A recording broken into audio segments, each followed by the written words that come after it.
maalirra ga'ame.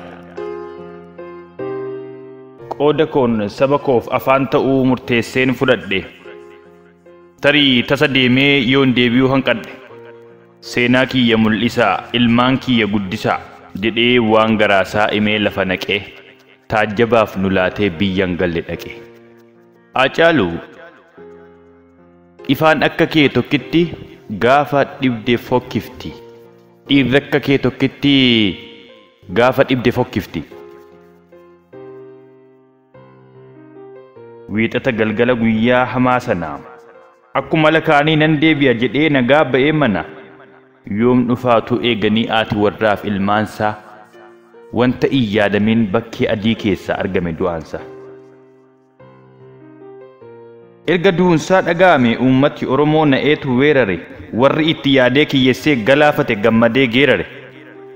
Sabni jaalala ilmasaa kana bakka jiru yaa'ee boo'ee harka farsee gariin soba gaddee fakkaatee fakkeessee ofirra dabarse. Daa'imni ilmaansaa cimtee gaafa waadda baafattu ifaadha waa'ee abbaa isheetii akka isheen iyyafattu akka isheen gaafattu. Jiruu fi jireenyaan maal keessa qaxxaamure amma jiraatetti maal faa hojjetaa ture. Dulloomeetu du'ee umriinsaa dhumate moo balaa tasaatu abbaa keenya mudate. Akkamittiin barraa darbuun lubbuu isaatii bor yoo jettee nu gaafatte maamulli ilmaan isaatii. Maal deebifnaaf jamaa yoo arran falamin waa'een du'a isaatii maalirra akka ga'e yoo arran baramin. Utuu dubbatamuu oo'ee bal'ifamee gidduutti qabbanaa'ee maaliif callifame. Hunda beekuu baadhusii iwwal dhaalu garii yee xile'eeyyaa mii xilawnoo kamii moo abjuudha tarii. Akka dhageenyetti fo'amee adda baafame abaluut ajjeeseen sabaaf gabaafame. Garuu wanta nirra ga'e hin jiru kan nutti hime utuu oolee bubbuluu dur achumaan dhidhime.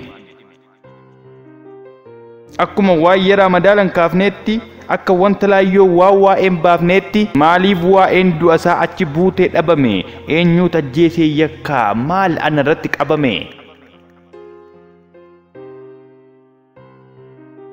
Reeffa isaa olii gadhooftaniinuu danuutu yakkame nama sajjeese yoo barbaannaan dhibe moo barbaaduutu dhorkame. Namni akka Hacaaluu saba isaa biratti qabu laalcha jabaa erga akkas salphate kaanoo wabii maalii qaba.